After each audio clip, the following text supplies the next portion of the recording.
Tercerahkan juga ya. Jadi ini Romo nih ibarat Konfusius lah. Konfusius kan dia mencerahkan muridnya ya. Saya jadi muridnya Konfusius. Yang terjadi itu hanya satu saja, peristiwa yang abadi, penindasan. Sehingga sebenarnya orang Dayak sekarang itu, satu pertanyaan kritis, apakah mereka masih punya kampung halaman? Dan kalau toh dia punya kampung halaman, kampung dia itu di halaman.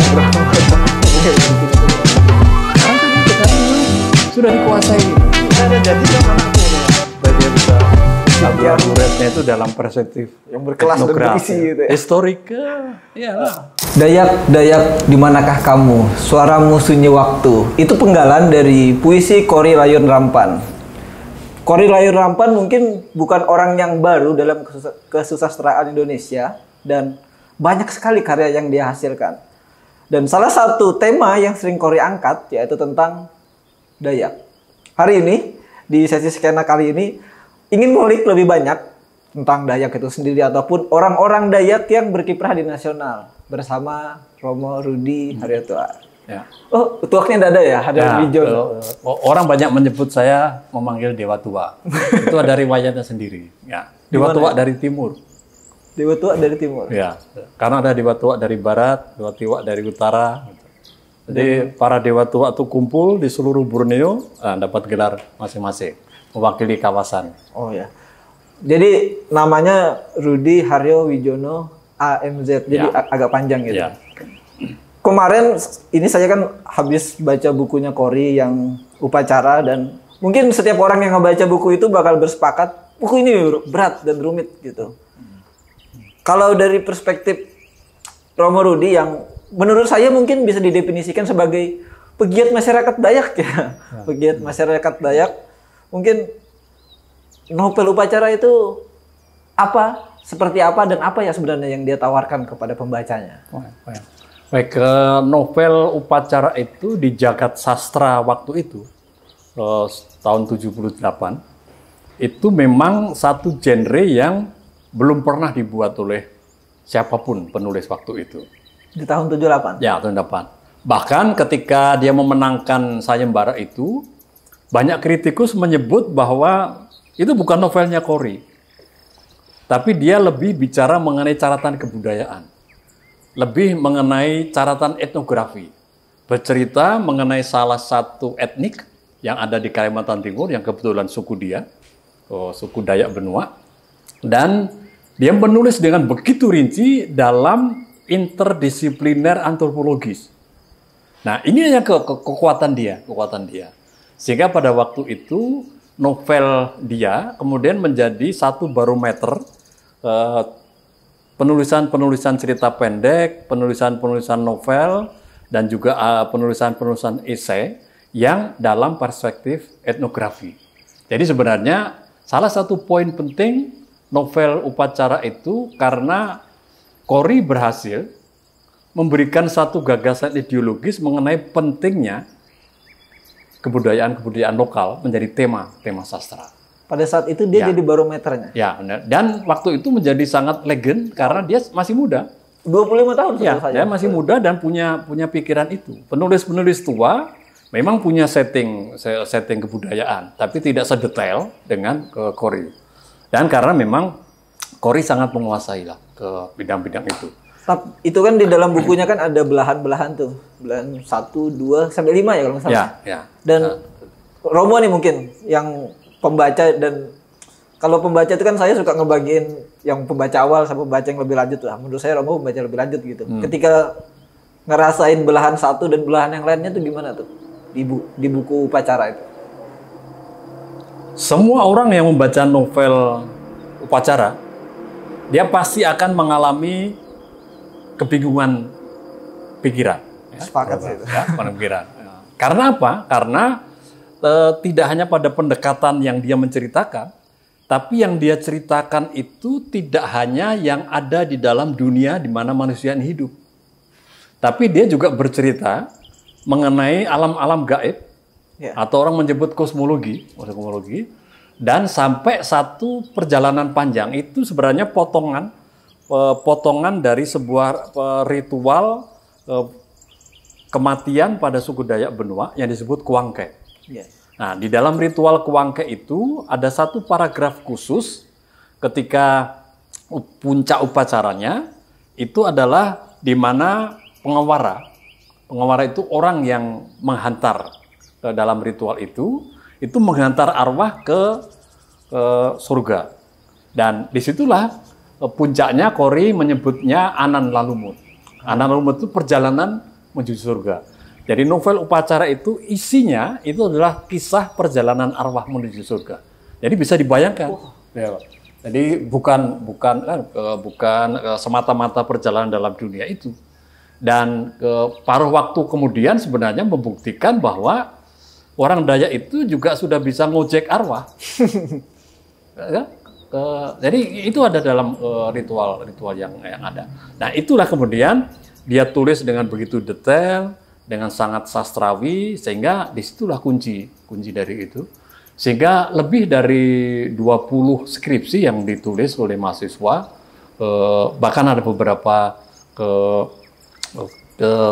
untuk buku-buku S2, tesis, bahkan juga ada disertasi, itu yang punya Kori. Tapi tidak hanya itu, karena sejak itu kan, setelah novel upacara, hampir seluruh cerita-cerita pendek, novel-novelnya Kori itu bicara mengenai etnografi, kebudayaan Dayak. Ini sebenarnya perspektif baru sih yang tadi ngebilang upacara ini sebenarnya perjalanan arwah menuju surga. Karena pas saya misalnya waktu ngebaca, ini buku panduan ritual adat ini misalnya saya baca waktu itu. Ada juga teman yang bilang, ini kamus sih sebenarnya, karena data hampir buku yang tipis sekali tapi datanya tebal sekali gitu, hampir semuanya data-data yang bekerja gitu. Itu perspektif itu apakah yang menafsirkan Kori sendiri atau pembaca-pembacanya itu yang bicara tentang pengantaran? Salah satu kelebihan Kori dalam buku itu, dia mampu menulis dengan narasi itu bahwa siapapun yang akan membaca itu tidak pakai mata fisik, tapi mata batin. Ya, mata batin. Kalau kita membaca novel itu tidak dalam satu suasana, itu kita tidak dapat. Ya. Suasana itu apa? Yang ada keheningan, ada refleksi. Refleksi itu bagaimana Kori itu menawarkan semua pembaca itu ikut dalam perjalanan arwah itu. Jadi dalam ritual-ritual tariannya juga ikut. Ya. Sampai kepada di mana mereka itu mengalami di Lumut Piyuyatan. Nah, kan ini tidak bisa dibaca dengan mata fisik, harus dengan mata batin. Nah, itulah kelebihan dia. Artinya apa? Artinya Kori itu berhasil memainkan satu cara baca lewat cara pandang kejiwaan. Nah, tidak semua buku waktu itu menggunakan pendekatan itu.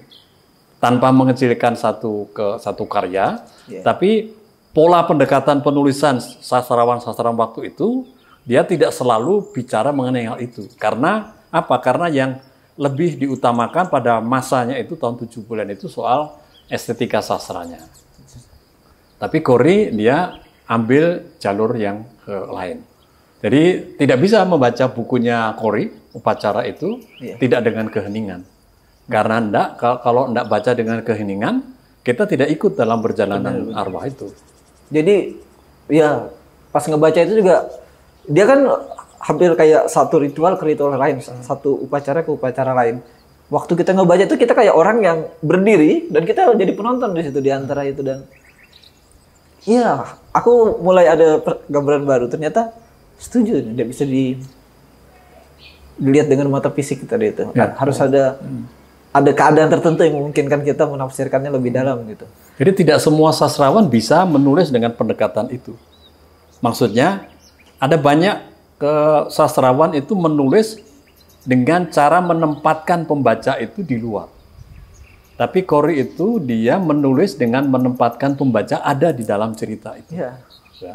Dan bahkan dia bersama sang aku itu ikut dalam satu perjalanan itu. Dan ini yang memang memerlukan satu teknik khusus untuk membicarakan mengenai karya-karya semacam itu. cerita-cerita pendek yang ditulis Corey semua bicara mengenai itu, menempatkan pembaca itu di dalam konteks persoalan, bahkan menempatkan pembaca itu menjadi bagian, bisa menjadi bagian masalah. Ketika dia bicara mengenai HPH, itu menempatkan pembaca itu menjadi bagian yang merusak hutan, dan ada yang ditempatkan ke kelompok-kelompok yang dia berada dalam upaya-upaya untuk mencari solusi. Dan ini satu pendekatan penulisan tersendiri. Untuk di tahun itu 1978, ini kan dia sebagai orang yang Dayak Benuak, dia dari Samarinda, dia kuliah keluar di Pulau Jawa. Apakah ada yang ngebicarain daerahnya gitu selain Corey gitu pada masa itu? Terutama Dayak ya, karena dia kan yang dia ceritain Dayak. Ya, sebenarnya ketika kita bicara mengenai identitas lokal itu kebudayaan lokal. Dan ketika kita bicara Kalimantan itu kan tidak hanya bicara mengenai Dayak. Tetapi Corey itu dia mewakili atau representasi dari penulis Dayak yang juga bicara mengangkat tema-tema kebudayaan Dayak. Gitu. Tetapi selain itu ada banyak penulis lain yang bicara mengenai kebudayaan lokal.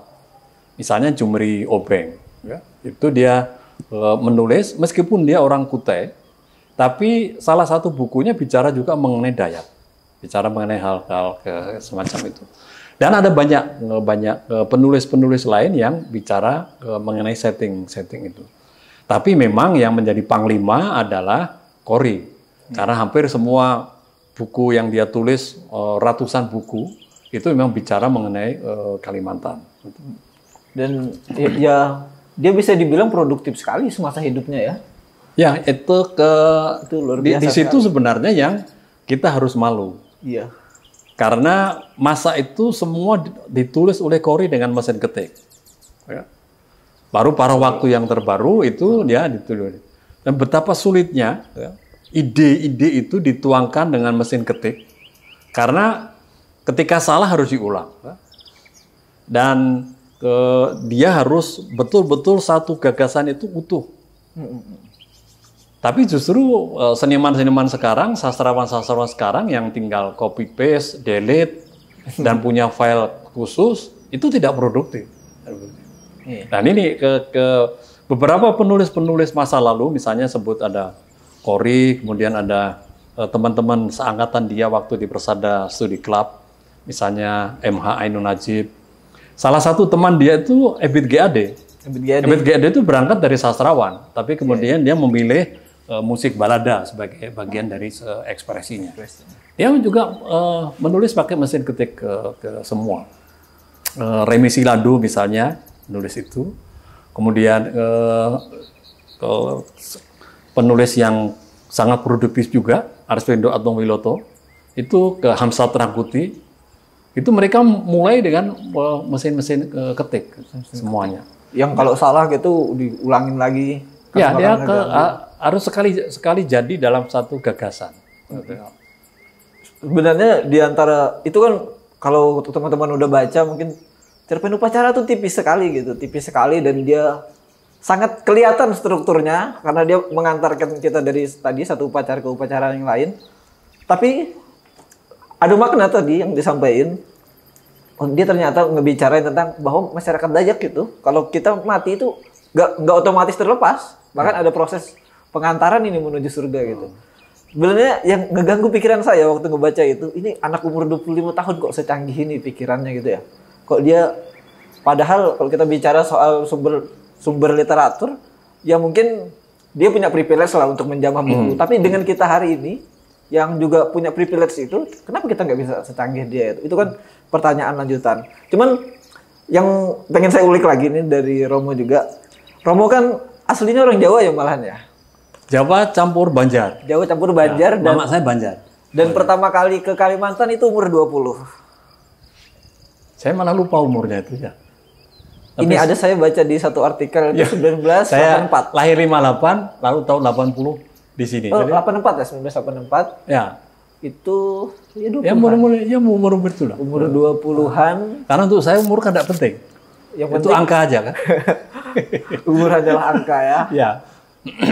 Perkenalan Romo, ini tadi kita bicara Kori. Perkenalan Romo pertama kali dengan Dayak itu apa? Seperti apa gitu? Saya di tahun 70-an memang kuliah di Universitas Malioboro. Orang menyebut begitu, ya. Universitas kehidupan lah, kehidupan. Karena memang Malioboro itu menjadi pusat kehidupan para sastrawan. Saya ada bagian yang ada di situ. Sehingga memang dunia saya dulu dunia sastra. Saya kenal Kori pun juga waktu di Malioboro. Tapi panjang cerita, kemudian menjadi seniman itu kan panggilan. Iya. Selain panggilan juga takdir.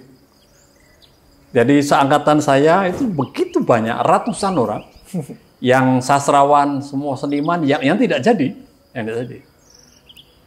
Karena memang dia tidak ditakdirkan untuk hadir di situ. Nah, saya termasuk kelompok itu. Kelompok yang tidak. Kelompok yang memang tidak ditakdirkan untuk menjadi seniman, apalagi seniman besar. Iya. Seniman besar itu.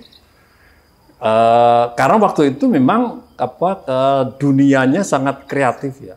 Suasana, ekosistem, aura kesenimanan di Malioboro dulu memang menjadi satu ukuran. Sehingga orang bertarung dalam prestasi itu sangat luar biasa, saling memberi, saling ide-ide segala macam itu dari berbagai genre ya, mau sastrawan, mau musik, segala macam itu ada ngumpul di situ. Tapi bagi mereka yang tidak diciptakan untuk itu harus berbahagia karena memang pernah sekolah kehidupan di situ, kehidupan situ. Nah, itulah yang kemudian saya memaknainya ada jalan lain. Ketika di tahun 80-an, saya merasa bahwa hidup saya bukan di situ. Hidup saya bukan pertarungan seni. Karena saya dulu pemain musik. Ya, megang apa dulu Romo musik? Saya dulu main bass, kemudian di tahun 70-an itu saya pengikut mazhabnya Leo Christie. Anak-anak Gen Z sekarang tidak tahu Leo Christie, musik rakyat Leo Christie itu. Yang corak musiknya itu basisnya adalah musik dari folklore, musik dari Rusia. Itu ke zaman itu. Jadi saya main musik juga, main teater juga, main di sastra juga. Tapi memang ternyata tidak di situ, Nah, banting setir lah saya kan, saya kerja diminta untuk bekerja di gereja. Nah, saya datanglah di sini. Nah, rupanya itulah jalan. Karena apa yang saya alami itu bertemu juga dengan dunia-dunia yang dulu saya gumuli. Jadi saya ketemu dengan ritual-ritual adat. Karena saya tahun 80 sampai tahun 86 itu ada di pedalaman. Di Kecamatan Tering sampai di wilayah Makam itu. Dan saya belajar semua ritual-ritual Dayak, dan saya menjadi mengerti novelnya Kori itu setelah saya belajar Kuangke. Karena saya dulu berguru juga seorang pengewara di sana, belajar mengenai itu. Jadi saya baru mengerti mengenai hal itu. Nah, itu riwayatnya. Nah, yang pada akhirnya disitulah kemudian saya mulai tidak dalam wilayah atau tidak dalam satu ruang yang disebut seni sastra itu, tapi saya lebih menulis mengumpulkan literasi mengenai kebudayaan Dayak. Dan disitulah saya mulai menulis, dan hampir semua ritual-ritual adat Dayak itu saya pelajari semua. Dan ternyata ya itulah tradisi lisan. Ya, tradisi lisan yang membuat saya menjadi bagian dari kebudayaan itu. Yang ternyata inilah tanda kutip itulah perjalanan kedua saya dari Jogja ke dunia yang di sini, dunia peradaban, dunia kebudayaan Dayak. Dan seluruh Kalimantan saya sudah pernah. Datangin. Ya, sudah. Bahkan terlibat di kegiatan-kegiatan atau pendidikan. Saya dulu kan fokus pada advokasi kebudayaan. Advokasi kebudayaan itu termasuk mendokumentasikan, menggali kebudayaan terutama yang sudah hilang, sehingga ada banyak buku-buku yang saya tulis itu justru untuk menemukan kembali sesuatu yang kebudayaan yang sudah hilang. Karena poin penting dalam perjalanan kebudayaan dalam suku manapun itu adalah transformasi. Transformasi itu perubahan. Nah, kebudayaan Dayak itu mengalami gelombang penghancuran dalam tanda kutip itu ketika modernisasi masuk dan globalisasi masuk. Sehingga di tahun 98 saya menulis mengenai dilema transformasi kebudayaan Dayak. Di tahun itu saya sudah mulai menganalisis bahwa kebudayaan Dayak ini akan mengalami krisis identitas. Itu tahun berapa tadi? 98. Yang saya maksud krisis identitas itu, kebudayaan Dayak itu dia hanya dipahami sebagai sesuatu yang artifisial. Tidak lagi menjadi satu filosofi dan ideologi. Ya. Karena tadi itu terjadi satu pertarungan bahwa kebudayaan itu hanya dipertarungkan di dalam wilayah seni dan dia menjadi lifestyle. Jadi contoh paling konkret, tidak semua orang penari Dayak itu mengerti riwayat, sejarah, dan memori kolektif mengenai tarian-tarian itu. Tarian yang lembut, yang tidak merusak. Karena semua produk seni yang ada pada Dayak itu sebenarnya esensi kebudayaan, inti kebudayaan. Ini yang membedakan dengan yang lain. Tapi sekarang semua produk-produk seni Dayak itu menjadi bagian dari entertain. Jadi menjadi kultur entertain. Itu yang disebut komodifikasi. Komodifikasi itu ketika semua kebudayaan itu dijual dalam sebuah transaksi. Tapi celakanya justru pemilik kebudayaan, orang Dayak itu tidak mendapat keuntungan dari proses-proses. Nah, ini yang proses-proses yang terjadi kan di situ. Dan menjadi sangat memprihatinkan ketika generasi milenial, kemudian generasi Z, Gen Z, apalagi generasi Alpha ini. Mereka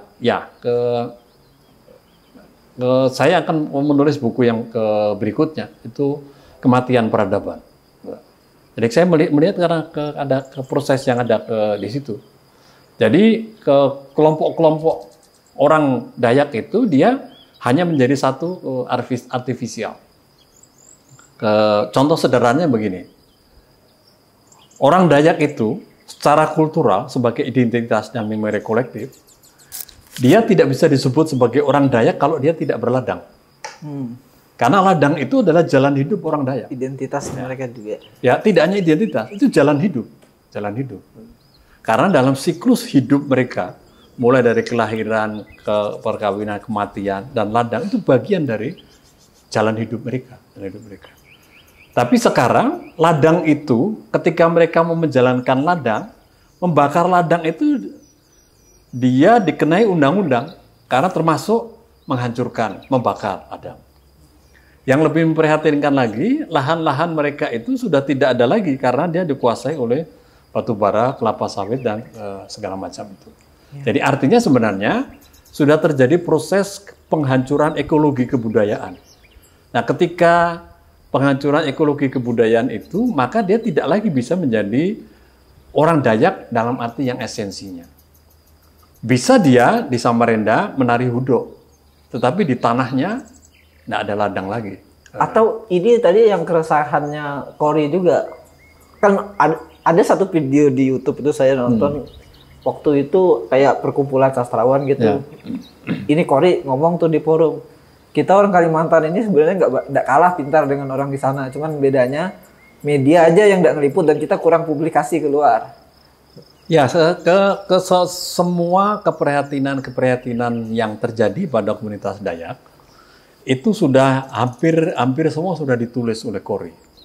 Bagaimana HPH menghancurkan situasi, kemudian bagaimana modernisasi dalam arti gaya hidup itu menghancurkan kehidupan orang Dayak. Ketika vernakular itu arsitektur orang Dayak itu, ketika orang-orang Dayak sekarang tidak lagi tinggal di dalam satu ruang yang disebut wow, rumah panjang. Tapi sekarang mereka tinggal dalam rumah-rumah tunggal. Dan ketika mereka berada dalam rumah tunggal, dia mengalami proses pencerabutan identitas. Ini makanya Lamin itu ini ya. Ya, karena Lamin itu pusat kebudayaan orang Dayak, kebudayaan orang Dayak. Aktivitas di situ. Seluruhnya, seluruh proses itu. Nah, kegelisahan ini itu semakin rumit karena sekarang di zaman yang sangat modern ini mulai berkembang apa yang disebut industri-industri ekstraktif. Industri ekstraktif. Batu bara itu semua mengepung kampung halaman orang Dayak. Ya, benar. Perkebunan kelapa sawit juga. Sehingga sebenarnya orang Dayak sekarang itu satu pertanyaan kritis. Apakah mereka masih punya kampung halaman? Ya. Dan kalau toh dia punya kampung halaman, kampung dia itu di halaman berapa? Jadi bukunya tadi. Karena memang sudah dikuasai. Gitu. Iya. Kekuasaan infrastruktur, ini di Mahakam Ulu. Das Mahakam ini yang menghubungkan Kabupaten Mahakam Ulu, Kabupaten Kutai Barat, Kutai Kartanegara, dan ke Samarinda, itu sudah mengalami bencana ekologi. Banjir itu menimpa 3 kabupaten, 1 kota. Sudah sampai pada proses-proses itu. Tapi orang dan pemerintah, pejabat yang bungul itu, masih dengan bangganya mempertahankan tongkang batu bara itu. Dan mereka nganggap banjir itu wajar karena ini proses kita sedang melakukan ini itu. Nah, itu yang saya sebut pejabat bungul. Pejabat bungul apa? Karena dia kehilangan humaniora. Logika berpikir humaniora itu. Karena yang ada pada mereka itu logika berpikir ekstraktif. Ya. Kalimantan ini dihancurkan oleh proses-proses itu, pembalaan, illegal logging di tahun 70-an.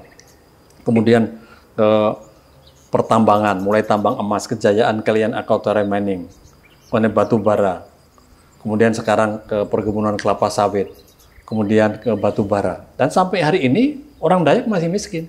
Ya. Itu problem besar. Itu yang dilakukan ya dari 70-an itu kan terstruktur, sistematis dan masif. Nah, betul. Dan yang paling bahaya sebenarnya dalam analisis faktual saya itu apa yang disebut politik demografi. Politik demografi itu bahwa orang-orang setempat, tidak hanya Dayak, orang-orang lokal, bisa Banjar, bisa Kutai, bisa Tidung, bisa Dayak. Ini sekarang populasinya itu kalah dengan pendatang. Kaltim itu penduduk terbesar itu Jawa. Di tanah Dayak itu penduduk terbesar Jawa. Kabupaten Mahulu dan Kabupaten Kutai Barat yang menyatakan diri sebagai kabupaten orang Dayak, itu komposisinya juga lebih banyak pendatang. Dan orang-orang Dayak tersingkir. Ya ini makin menguatkan. Ini tadi visinya Kori Dayak di manakah kamu? Suaramu sunyi waktu gitu. Nah, itu sebenarnya. Nah, maka saya memilih jalan kebudayaan untuk membangkitkan kesadaran kebudayaan sebagai media untuk melakukan perlawanan pada mereka.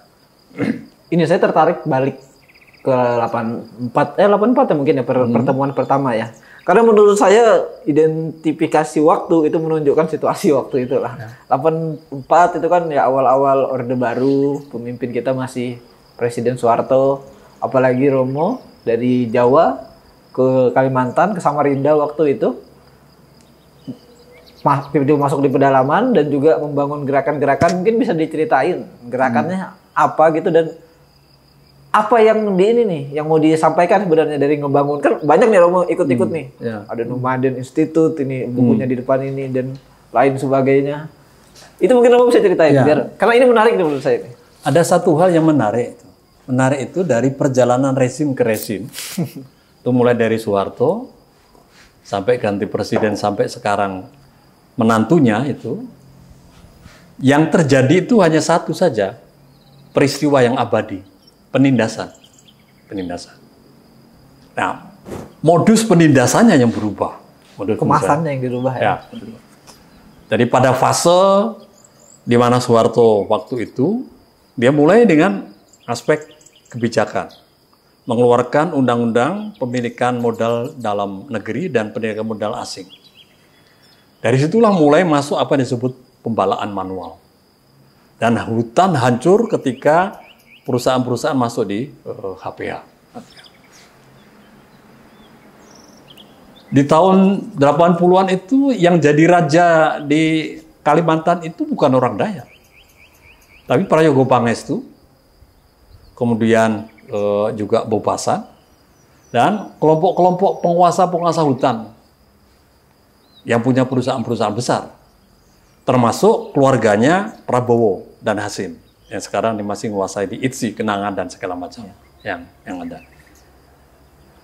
Dan kelompok-kelompok raja hutan itu masih menjadi bagian disebut Sembilan Naga, yang dia membackup IKN, Prayogo Pangestu, kemudian Lim Sulyong, dan meskipun diteruskan oleh anaknya.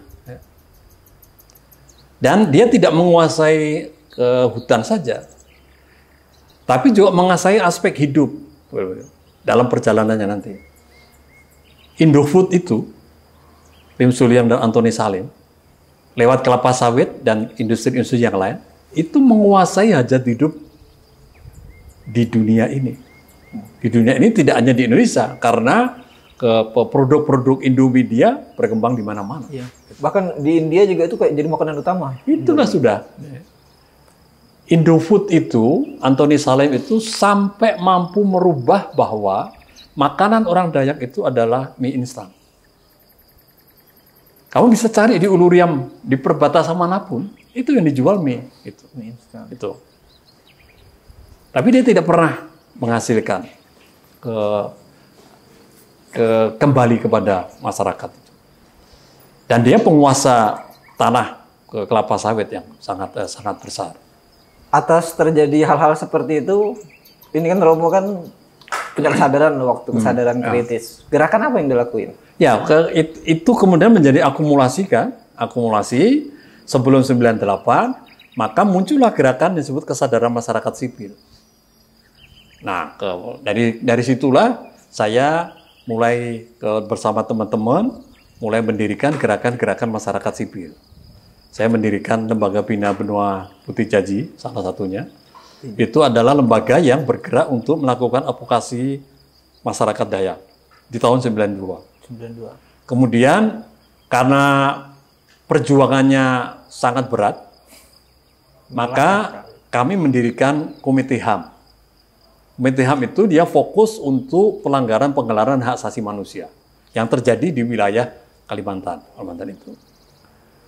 Kemudian mendirikan, karena waktu itu banyak industri, maka kita mendirikan dengan teman-teman itu lembaga konsultasi perburuan. Kemudian mendirikan lembaga bantuan hukum Asosiasi Perempuan Indonesia untuk Keadilan, LBAP. Dan juga perkumpulan Nurani Perempuan. Nah, ini yang sebenarnya kumpulan-kumpulan gerakan LSM yang waktu itu dengan berbagai bidang masing-masing untuk berjuang untuk melawan kekuasaan rezim itu. Dan dulu musuh kita memang langsung BKO itu ke Kopassus dari Jakarta. Jadi ketika apa yang dialami kita diserang oleh Intel dan segala macam itu, ya kita dulu mengalami semuanya.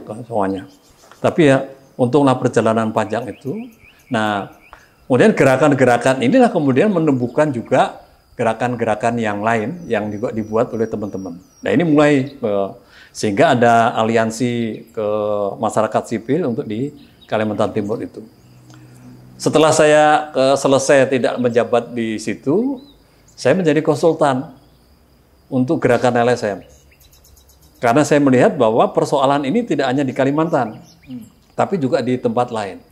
Maka saya bergabung dengan satu lembaga konsultan di Jakarta, namanya REMDEC, Resource Management Development Consultant, dan lembaga gerakan gerakan masyarakat sipil, ini disebut Praksis. Dan dari situlah saya tidak lagi bermain di wilayah Kalimantan, ya, praktis. tapi saya mulai main di Sulawesi. Dan di tahun 2010 saya sudah ke Papua, sampai di wilayah pedalaman. Itu konsultan atau penasehat maksudnya? Ya konsultan gerakan, yang melawan kekuatan rezim itu. Yang kita buat itu yang melakukan satu pengorganisasian masyarakat. Ya. Kalau di Papua ya jelas lawan kita militer, ya jelas. Sampai ke Aceh saya dulu, gerakan, karena waktu itu masa DOM, ya, domain daerah operasi militer. Saya mengalami dalam dua suasana, di Aceh maupun di... Itu datang ke tempat? Ya, kita masuk ke wilayah-wilayah pedalaman di sana. Sehingga kita punya kode-kode tertentu. Karena tidak semua orang bisa sampai ke Papua dan pulang dengan selamat. Karena itu tahun berapa itu, Rom? Ke 2000, tahun mulai 2000. Wah, itu timur-timur masih ini ya? Ya, ke timur-timur baru saja. Tapi saya memang tidak mau ke sana karena bagi saya tantangan terbesar itu menariknya selain Kalimantan itu ya Papua sama Aceh. Papua Aceh itu lebih. Jadi memfasilitasi teman-teman di pengurus ASEAN kemudian diserbu oleh militer itu ya biasa. Itu musik selingan aja, musik selingan. Ini sampai tidak kaget ya saking seringnya sudah. Kita malah mengalami kerinduan untuk mendengar itu, saya di Aceh itu pernah di satu tempat di pondok pesantren dan pondok pesantren itu diserbu oleh Kopassus. Pas kita melakukan kegiatan-kegiatan, ya itu suasananya sampai ke semacam itu. Dan peristiwa itu dalam kita riwayat potong pendek kan juga dialami sampai sekarang. Iya, pada masa itu. Bahkan jurnalis itu ditahan, kemudian juga gerakan-gerakan mahasiswa. Jadi memang penindasan itu abadi. Iya. Bentuknya dari rezim ke rezim itu ke abadi. Nah, celakanya dalam progres pergerakannya sekarang, kita kelompok-kelompok petarung ini itu menjadi tidak jelas siapa kawan dan siapa lawan. Karena orang Dayak yang makan Dayak juga banyak. Iya. Ya. Orang Kutai yang makan Kutai juga banyak. Nah, kalau dulu kan jelas kita petarungnya face to face, siapa kawan, siapa lawan. Jadi tidak ada rumus abu-abu. Tapi sekarang gerakan-gerakan masyarakat sipil itu terkotori karena ada yang memanfaatkan sebagai mata pencaharian. Yeah. Ini pembedaannya dengan gerakan-gerakan itu. Tapi pengalaman yang paling menarik itu adalah satu, konsistensi. Jadi saya sering diolok oleh teman-teman seangkatan saya, karena teman-teman seangkatan saya itu ya banyak lah. Itu semua sudah hidup makmur, sudah kaya. Tapi saya setia pada kemiskinan. Karena ya bagi saya gerakan itulah jalan. Dan kalau toh itu miskin, ya itulah pilihan. Gerakan itu. Maka sebenarnya saya melihat bahwa dalam progres sekarang itu saya pernah mengalami satu kekhawatiran bahwa siapa yang akan meneruskan gerakan-gerakan ini. Ini saya kira itu keresahan yang terjadi di setiap gerakan komunitas yang sudah berjalan secara mapan karena ada pemimpin. Ketika tidak ada pemimpin ini kan biasanya itu tuh. Ya, itu pernah menjadi satu kegelisahan saya. Kegelisahan saya itu sebenarnya ada banyak hal. Ya, itu makanya ada banyak buku yang ditulis. Ya, saya sebutkan begini kan. 90-an. Saya menulis buku itu karena dendam. Oh, dendam. Ya, dendam. Karena waktu tahun 80-an saya pelajari semua dokumen kebudayaan Dayak itu ditulis oleh orang lain. Oleh orang luar. Orang luar tuh orang luar Belanda. Kalimantan? Oh, ya, ada Kalarborg, ada beberapa penulis-penulis Malincrot dan segala macam itu kan. Maka saya melihat bahwa ini sangat berat karena ini pandangannya pasti sebelah. Ya. Karena tidak mungkin dia bisa bicara karena waktu dia menulis itu dia juga didanai oleh orang untuk menulis masa kolonial itu. Nah, itu yang membuat saya bersemangat untuk menulis itu. Nah, mulailah saya menulis. Setelah begitu banyak menulis tentang kebudayaan Dayak, saya sampai pada satu refleksi bahwa saya bukan orang Dayak. Mestinya orang Dayak sendiri yang menulis. Dan itu ada Romo lihat enggak? Nah, lalu disitulah saya pakai satu metodologi. Saya lewat sekolah adat yang saya dirikan, saya mengintrodusir banyak penulis-penulis yang ada. Tapi kegelisahan saya kan satu, saya tidak menemukan penerus sampai sekarang. Yang mau, karena saya punya banyak pengalaman, mulai dari keponakan, keluarga dekat. Sekarang saya minta coba kau sekolah di Fakultas Antropologi, dan mereka tidak mau. Prinsipnya karena antropologi kebudayaan itu tidak jadi duit. Iya. Ilmu abstrak. Nah itu loh benar. Tapi lambat laun kemudian dinamikanya saya menemukan juga. Ada, tidak banyak, tapi yang mulai menulis itu. Dulu di komunitas itu kan sangat sedikit. Mau komunitas kebudayaan, komunitas sastra untuk Samarinda ya dan Kalimantan Timur. Itu menjadi kegelisahan besar. Karena bahkan tahun di mana ketika Kory pulang ke Kubar menjadi anggota DPR, kegelisahan yang sama bahwa kita tidak punya komunitas. Tapi dia kemudian mendirikan pusat dokumentasi kebudayaan Kory Layon Rampan di Kubar. Tapi belum ada komunitas yang ada di sini. Tapi seiring dengan perkembangan zaman sekarang kan hampir melimpah ini kelompok-kelompok komunitas sastrawan. Itu begitu banyak gitu. Persoalannya bukan produktif atau tidak produktif bagi saya, kan? Tapi ini ada komunitasnya, Nah, ini yang membuat saya menjadi lagi tidak gelisah, ya, karena ada penerusnya. Nah, juga di gerakan-gerakan LSM, saya dulu ragu juga ini siapa yang akan meneruskan perlawanan ini panjang umum.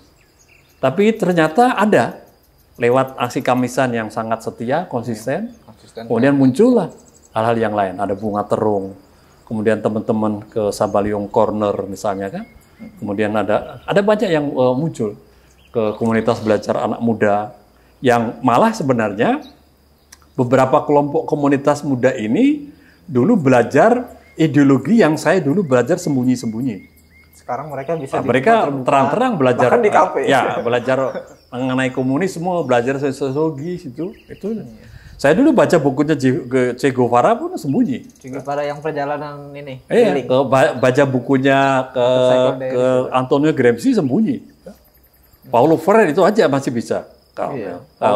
Teologi pembebasan, ya. Karena itu dia nggak. Tapi sekarang itu semua terbuka. Nah ini yang sebenarnya maka pertanyaan dari kegelisahan itu terjawab. Yang dulu saya katakan, saya lihat saya ini sepertinya saya dulu pernah punya pendapat, saatnya sudah saya menepi di jalan sunyi. Maksudnya menepi berhenti? Ya, karena memang masanya sudah bukan masa saya. Ya.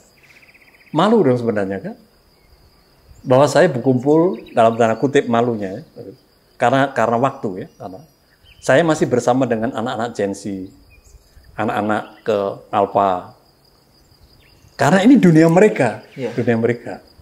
Saya takut mengalami apa yang disebut feudalism. Orang yang tua. Ya, lalu dituakan dan tidak bisa salah segala macam. Benar. Nah ini kekhawatiran saya. Tapi ternyata dinamikanya tidak. Mereka berani mengkritik saya. Begitu. Dan beberapa orang memang menjadi satu jalan terang bagi saya karena apa yang saya baca secara teori dan ideologi itu memang sudah tidak update lagi. Maka saya harus mencari cara untuk melawan teori mereka, kan? Begitu ya. Nah ini maka sekarang saya menemukan kembali dunia itu karena tadi itu bahwa sebenarnya fase saya secara massa sudah habis, tapi saya harus tetap hadir untuk memberikan inspirasi kepada mereka. Maka misalnya di Tarekat Bekesah, kemudian di teman-teman di Jatam dan segala macam itu, saya diminta menjadi satu perspektifnya untuk mereka, perspektif gerakannya, lihat semacam itu. Dan itu pun mereka juga melakukan kritik gerakan terhadap apa yang ada pemikiran saya itu. Sehingga dengan begitu sebenarnya tadi itu saya menjadi harus membaca lagi dan harus menulis lagi dalam satu situasi yang kekinian, yang konteks itu.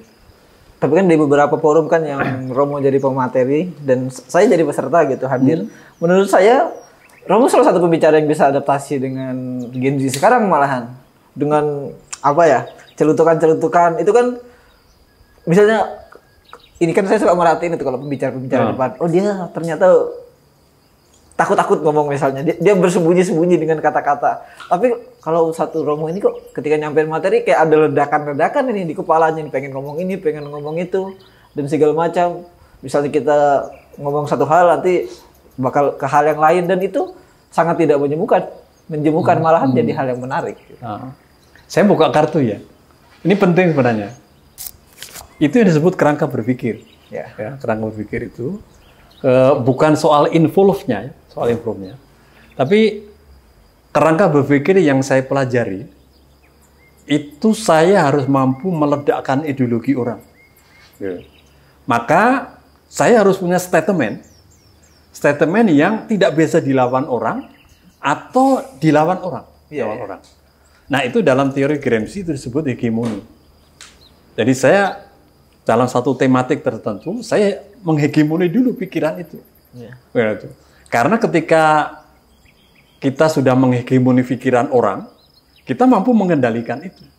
Dan ini kemudian menjadi satu contoh.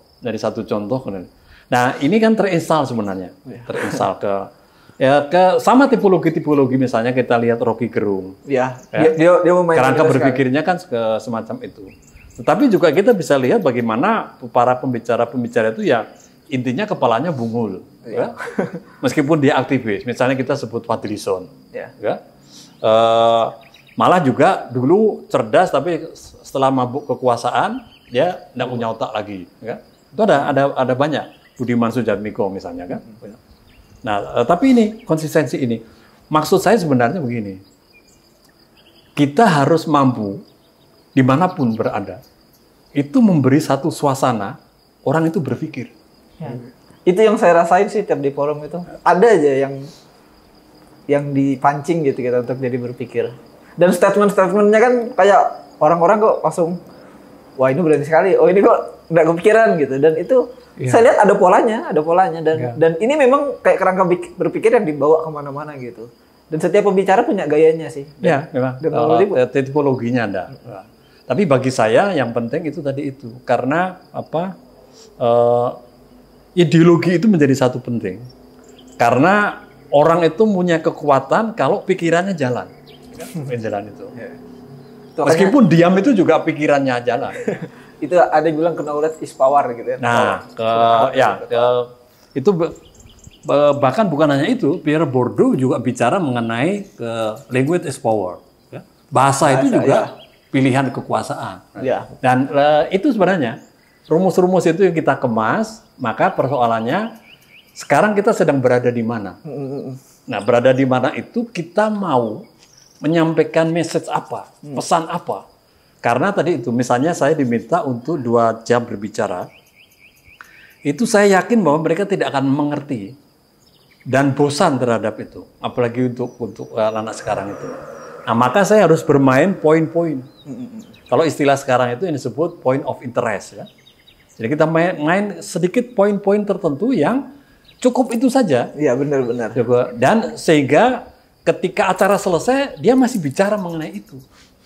Tanpa perlu dia ingat sebenarnya 2 jam itu apa yang dibicarakan. Judul acaranya pun boleh lupa.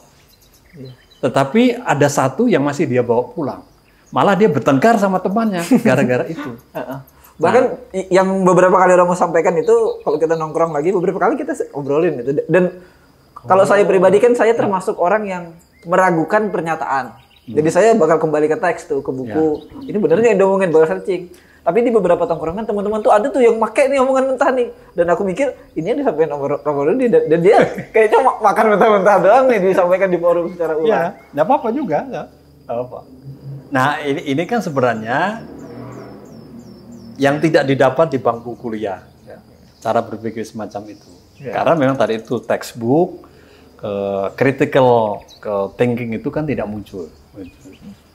Karena tadi itu harus kita bermain dalam satu wilayah-wilayah ke pesan apa yang mau disampaikan. Gitu. Tapi saya memang dari dulu ke cara untuk menyampaikan opini itu ada banyak.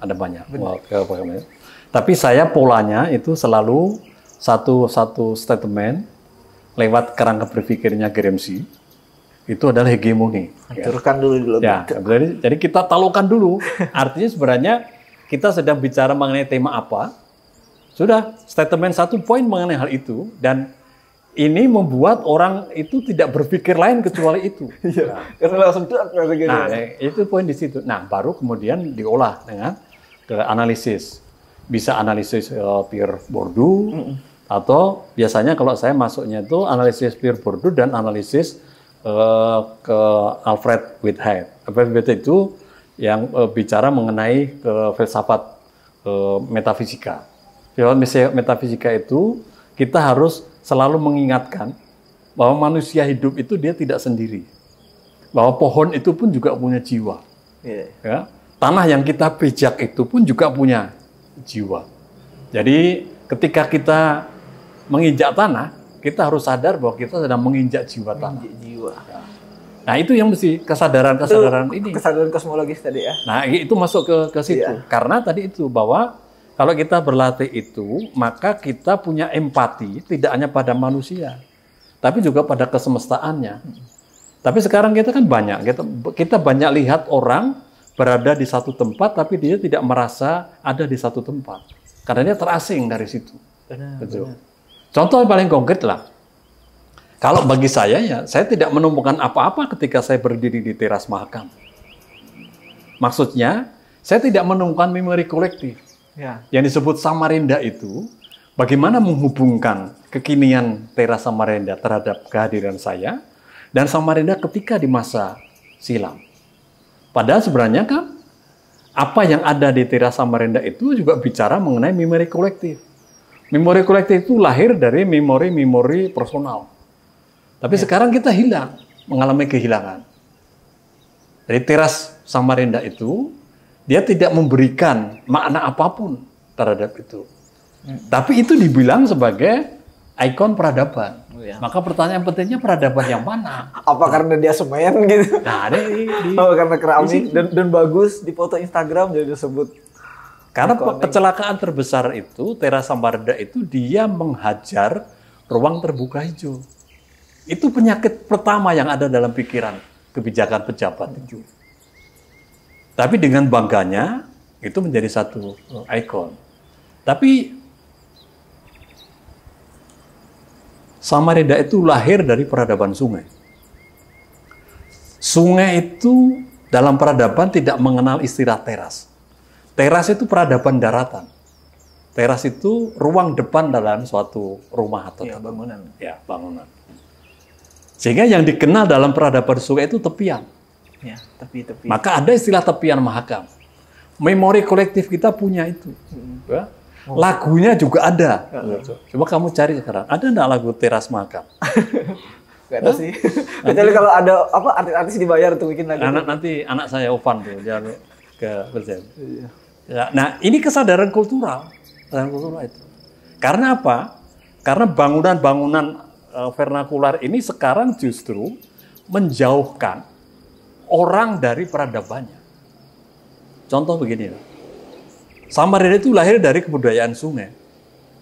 Tapi ketika sungai itu dipisahkan dari manusianya, dia sudah tidak lagi sungai. Karangmumus itu sekarang sudah tidak sungai. Karena dia dipisahkan oleh manusia yang tinggal di situ. Mahakam tidak sungai. Tapi satu wilayah berair yang dipakai untuk sebuah transaksi.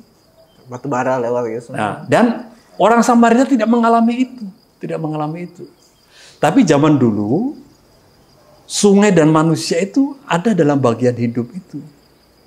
Tapi sekarang Karangmumus justru dibuat di beteng kiri kanan, dipisahkan manusia. Seakan-akan dia berbahaya gitu untuk manusia. Nah, disitulah sungai yang dulu berisi kehidupan sekarang menjadi bagian dari ancaman hidup. Nah, ini kerangka memori yang tidak kita temukan. Itu di zaman sekarang. Nanti di zaman anak cucu kita tidak tahu lagi kita itu Samarinda yang seperti apa. Nah, itu refleksinya mengenai konteks peradaban itu. Sepertinya banyak hal yang menarik gitu kalau dibahas Romo Rudi seperti tadi tuh. Kan ketika saya di satu forum itu ada pembicara di depan yang saya lihat itu kerangka berpikirnya, dan Romo Rudi salah satu orang yang saya anggap ketika bicara tuh ada ledakan-ledakan gitu.